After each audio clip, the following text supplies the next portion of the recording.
Salut, c'est Raphaël Omar. Bienvenue dans Le Smoothie, votre podcast de préparation mentale. Je vous donne rendez-vous chaque mercredi pour partager ensemble un smoothie et voir quels sont les ingrédients nous permettant d'améliorer notre bien-être et nos performances. Belle écoute. Salut les smoothers et les smootheuses, je vous espère en pleine forme aujourd'hui lorsque vous dégustez votre smoothie. Alors, si vous avez l'habitude d'écouter le smoothie le jour où il sort, le mercredi, aujourd'hui je suis un peu en retard. Je suis en retard, alors pas uniquement parce que c'est mon anniversaire. Et finalement, en 3 années, c'est la deuxième fois que le smoothie tombe le jour de mon anniversaire, puisque lorsque j'ai créé le smoothie en 2021, j'avais fait sur la fin d'année un défi de 30 jours où chaque jour, pendant un mois, je sortais un smoothie. Ça avait été une très belle période et donc il y avait déjà eu un smoothie le 4 décembre. Alors non, la période était bien remplie car j'ai eu en moins d'une semaine finalement deux déplacements à faire, un à Clermont-Ferrand, un à Paris. Et à chaque fois, une conférence à chaque endroit, plus un coaching de dirigeants. Donc 2 conférences sur le leadership, des notions de leadership, voire de leadership partagé, soit pour des entrepreneurs, soit pour des managers, plus un coaching, fait que la semaine a été bien remplie et que je me suis servi du dernier smoothie, le dernier smoothie sur 20 actions concrètes pour prendre soin de notre santé mentale. Et c'est bien d'aller piocher de temps en temps là, dans ces petites actions, voir de quelle manière on peut se faire du bien. Et aujourd'hui, je voudrais revenir sur cette notion de double projet ou de triple projet. Parce que je trouve qu'il y a toujours un équilibre à trouver. Je ne suis absolument pas certain d'avoir trouvé pour moi cet équilibre. Par contre, je suis certain de profiter, on va dire, de cet écosystème et je pourrais même dire pour moi de cette écologie d'avoir un double, voire un triple projet. J'ai mis là ces dernières semaines, j'allais dire, pas mal de focus finalement sur des conférences puisque j'en ai fait à peu près une par mois, ce qui pour moi est beaucoup, peut-être pas pour d'autres personnes, mais pour moi c'est déjà pas mal de préparer des conférences comme ça une par mois. Là il y en avait donc 2 en 6 jours. Je sais qu'il y a d'autres choses qui se préparent aussi sur 2025, toujours sur des conférences. Et dans le même temps, là, je vais mettre un peu en pause ce projet et me consacrer un petit peu plus à mon projet eau froide, puisque maintenant, c'est dans 9 jours que je vais essayer de faire mon kilomètre dans l'eau froide. Donc, l'eau sera peut-être à 4, 5, peut-être 6, peut-être 3. Voilà, ce qui est certain, c'est qu'elle sera vraiment à moins de 10 degrés, qu'il fait froid les nuits ces temps-ci sur Megève, et que je pense que je vais mettre un peu plus de 20 minutes dans cette température-là pour nager mon kilomètre.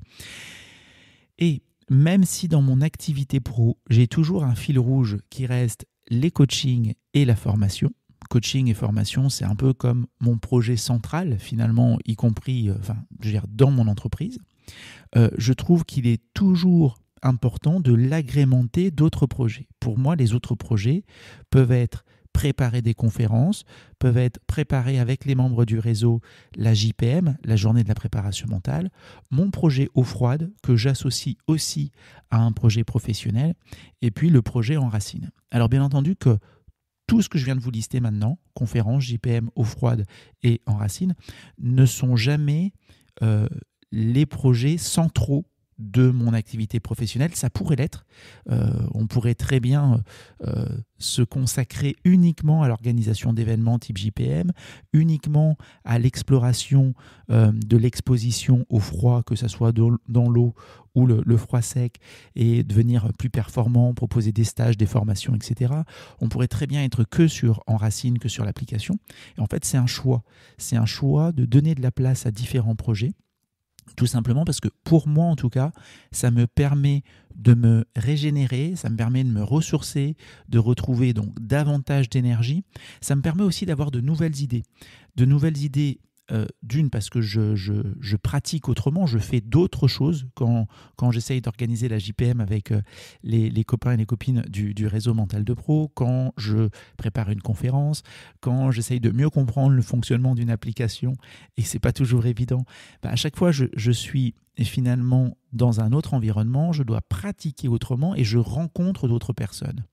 Et en allant dans d'autres projets, ces rencontres, ces échanges viennent alimenter finalement les autres projets que j'ai. Je ne sais pas si je suis très clair, mais je vois vraiment ça comme une sorte de cycle où parfois mon énergie va être haute, va être très propice à la création, à l'action, et puis parfois je vais un peu m'essouffler, je vais manquer de motivation. Et donc, c'est là que le double, le triple projet rentre en jeu, puisque je vais pouvoir aller en fait me ressourcer en m'investissant un peu plus dans un projet, retrouver de l'énergie haute, de la créativité, etc. Et donc, là, je reconnais qu'on me dirait maintenant, Raphaël, il faut que tu prépares une autre conférence pour le 13 décembre, vendredi 13, je dis le 13 parce que c'est le jour où je dois nager. Bon, sans doute que je le ferai, mais je ne serai pas au taquet de l'énergie. Par contre, vous me dites, là, tu dois te préparer encore un petit peu plus pour ton projet eau froide. Eh bien, j'ai beaucoup plus d'enthousiasme, beaucoup plus d'excitation. Donc, l'idée, c'est juste de dire que, bien entendu, qu'on doit s'investir. On doit s'investir dans nos projets, dans notre projet central pour réussir.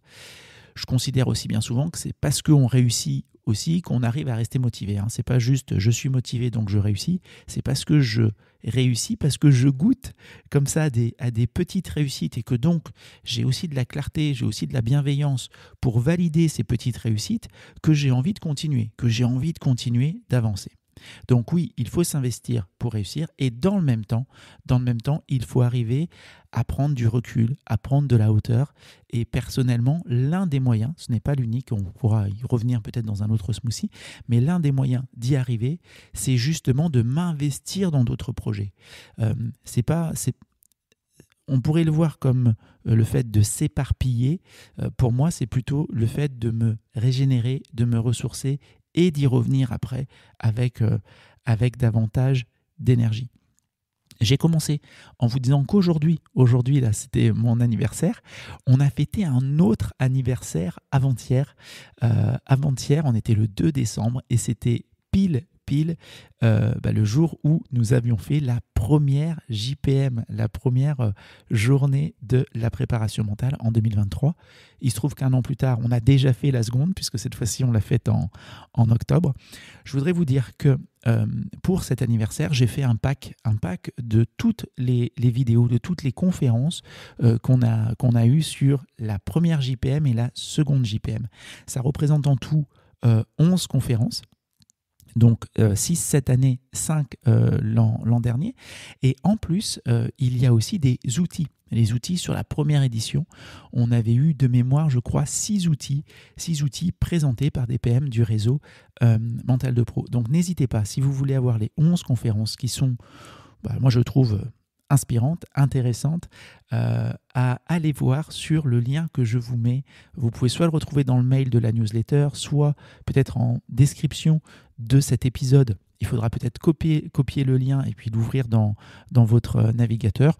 Sinon, écoutez, vous m'envoyez un petit mail et jusqu'à demain soir, avec le petit code anniversaire, vous avez une chouette réduction pour profiter de toutes les conférences et outils présentés lors de la JPM. Écoutez les amis, on se retrouve maintenant la semaine prochaine. J'espère que ce smoothie sur le double projet, la prise de hauteur, l'équilibre entre le bon investissement et le fait d'arriver à bien se ressourcer vous aura plu. N'hésitez pas à partager cet épisode si vous pensez qu'il peut être utile à d'autres personnes. Et nous, on s'entend la semaine prochaine. À très bientôt, salut. Merci d'avoir écouté cet épisode jusqu'au bout. Ce smoothie vous a plu, alors partagez-le avec des proches ou mettez-nous la note de 5 étoiles sur votre plateforme d'écoute. Et si vous le souhaitez, poursuivons la dégustation de smoothie ou échangeons sur les réseaux. Je serai ravi d'avoir vos retours et vos questions.